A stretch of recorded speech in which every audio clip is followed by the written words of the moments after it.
Apakah ruang waktu hanyalah ilusi? Ya, setelah pulang kerja seharian, saya tetap tidak bisa berhenti berpikir dan bertanya-tanya, bagaimana caranya menemukan orang-orang yang mengerti perihal apa yang sering saya renungkan jauh semenjak saya remaja usia belasan tahun dulu pada saat memandang ke langit biru. Saya tahu, saya tidak akan bisa membahas hal-hal seperti ini di lingkungan keluarga. Mereka pasti tidak akan tertarik. Lalu saya tenggelam dalam bacaan-bacaan dan buku-buku yang ditulis oleh orang-orang dengan daya imajinasi yang tinggi. Untungnya hari ini saya menemukan media-media ini, media sosial, YouTube, TikTok, Facebook Watch. Pertanyaan saya pada waktu itu selalu begini, apakah saya ini benar-benar ada? Benarkah semua ini telah saya alami? Apakah mereka semua bukannya diri saya sendiri? Seluruh alam semesta ini. Mengapa saya bermimpi? Lalu mengapa mereka pergi ke tempat-tempat ibadah? Mereka telah berhenti mempertanyakan segalanya? Saya selalu penasaran, terutama kepada ruang waktu hidup saya yang amat singkat ini. Dan pertanyaan terbesarnya adalah apakah ruang waktu hanyalah sebuah ilusi? Saya membaca teori relativitas umum Einstein meskipun saya ragu teori itu kelak tidak akan tergantikan. Karena seperti kata Einstein sendiri, tidak ada yang abadi di dunia ini, kecuali perubahan. Segalanya akan berubah dan terkuak dalam lintas peristiwa, dalam interaksi kita, di dalam ruang dan waktu itu sendiri. Untuk sementara saya harus puas dengan jawaban ini walaupun bukan jawaban saya, tetapi jawaban dari para ilmuwan fisika. Mereka menjelaskan ruang waktu bukanlah ilusi. Ruang waktu adalah konsep fundamental dalam fisika. Kosmologi modern yang digunakan untuk menjelaskan bagaimana benda-benda berinteraksi dan bergerak di alam semesta kita. Menurut teori relativitas khusus dan umum, ruang dan waktu saling terkait dan membentuk ruang waktu 4 dimensi. Ruang waktu dapat dilengkapi dengan struktur geometris tertentu yang memungkinkan kita untuk mengukur jarak dan waktu di antara dua acara atau objek. Selain itu, ruang waktu juga dapat dilengkapi dengan medan gravitasi yang mempengaruhi bagaimana objek bergerak dalam ruang waktu tersebut di alam semesta kita. Meskipun ada beberapa teori alternatif yang mengusulkan ide-ide seperti ruang waktu yang bukan nyata atau ruang waktu yang terbentuk dari kuantum, tetapi hingga saat ini tidak ada buktinya. Atau tidak ada bukti yang cukup untuk mendukung gagasan bahwa ruang waktu adalah ilusi. Oleh karena itu, ruang waktu tetap dianggap sebagai konsep yang nyata dan fundamental dalam fisika modern. Yaitulah fisika. Harus sesuai dengan logika yang sudah terstruktur sedemikian rupa. Nah, menurut teori relativitas khusus yang dikembangkan oleh Albert Einstein pada awal abad ke-20, ruang dan waktu itu saling terkait dan membentuk suatu entitas yang disebut ruang waktu. Menurut teori ini, ruang dan waktu bukanlah entitas yang terpisah dan independen, melainkan bagian dari suatu kesatuan yang tak terpisahkan. Dalam teori relativitas, ruang waktu bersifat relatif, artinya ruang waktu yang dilihat oleh satu pengamat dapat berbeda dengan ruang waktu yang dilihat oleh pengamat lain. Yang bergerak relatif terhadap pengamat pertama akan bergerak relatif juga pada pengamat kedua. Ini mengakibatkan efek-efek seperti perubahan waktu, perubahan panjang, dan dilatasi waktu.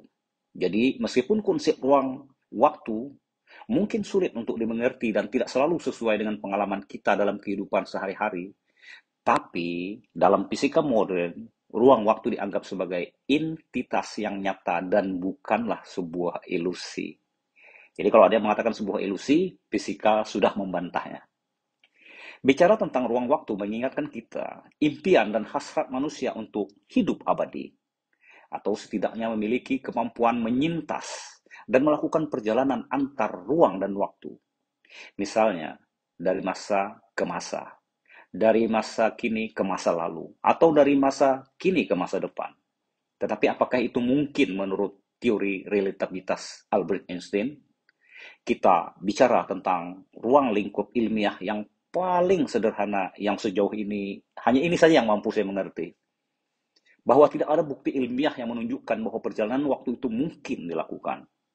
Namun, secara teoritis, ada beberapa teori fisika yang memungkinkan untuk melakukan perjalanan waktu. Salah satu teori yang paling terkenal adalah teori relativitas khusus dan umum yang dikembangkan oleh Albert Einstein. Menurut teori ini, waktu dan ruang saling terkait dan dapat dipengaruhi oleh massa energi. Teori ini mengizinkan kemungkinan terjadinya jalan pintas melalui ruang waktu yang dikenal sebagai lubang cacing atau wormhole yang dapat menghubungkan dua titik di ruang waktu yang jauh. Namun, untuk saat ini kita masih belum memiliki teknologi yang dapat memungkinkan manusia melakukan perjalanan waktu melalui lubang cacing dan masih banyak tantangan dan pertanyaan yang belum terjawab tentang perjalanan waktu. Seperti apakah perjalanan waktu? Seperti apakah perjalanan waktu akan menghasilkan paradoks atau dampak yang tidak diinginkan pada sejarah dan masa depan? Merubah hari ini berarti merubah masa depan. Merubah masa lalu berarti merubah hari ini. Paradoks. Oleh karena itu, perjalanan waktu masih dianggap sebagai konsep teoritis dan bukan realitas yang dapat diakses pada saat ini. Lalu apakah dimensi ruang waktu itu? Dimensi ruang waktu adalah konsep yang menggambarkan bahwa waktu dan ruang merupakan bagian dari satu kesatuan yang tidak terpisahkan. Dan keduanya harus diperlakukan sebagai dimensi yang sama dalam perhitungan fisika.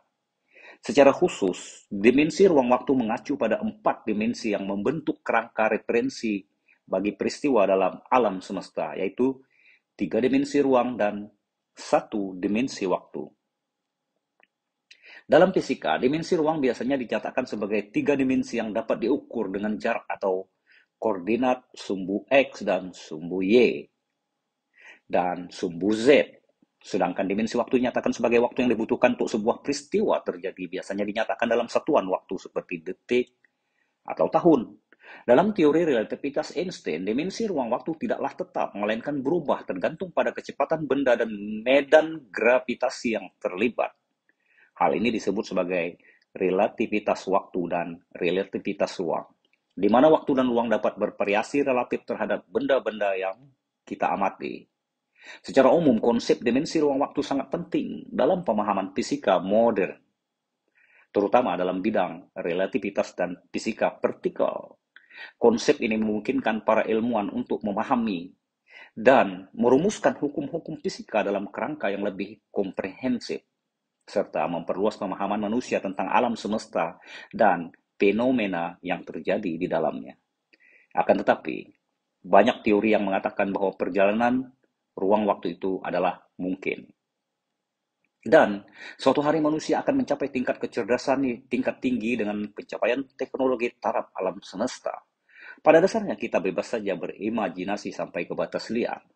Karena Albert Einstein sendiri pernah mengungkapkan bahwa kecerdasan manusia tidaklah lebih penting daripada daya imajinasi manusia itu sendiri.